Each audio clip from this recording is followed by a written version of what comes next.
रश्मीच्या पावलांनी मालिकेच्या आजच्या भागामध्ये प्रेक्षकांना सुरुवातीला आपल्याला असं पाहायला मिळालं, अद्वैत चांदेकर खरेंकडे गणपती बाप्पाचा प्रसाद घेऊन येतो.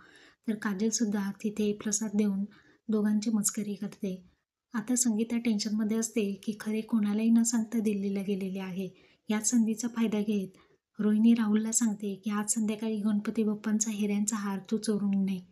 तेव्हा आता इकडे कला घरी नसल्यामुळे अद्वैतने तिची विचारपूस आणि तिला बेसलक करण्यासाठी फोन केलेला असतो. तर संध्याकाळी अद्वैत त्याच्या रूममध्ये येतो. तो नेहमीप्रमाणे खाली झोपू लागतो. पुन्हा त्याला आठवतं, खरे नाहीये तर मी माझ्या बेडवरती झोपायला हवंय ना.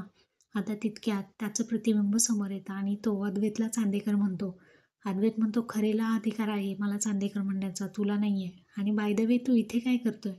तेव्हा तो मनातील गोंधळ सोडवतो आणि म्हणतो, तू खरेच्या प्रेमात पडलाय.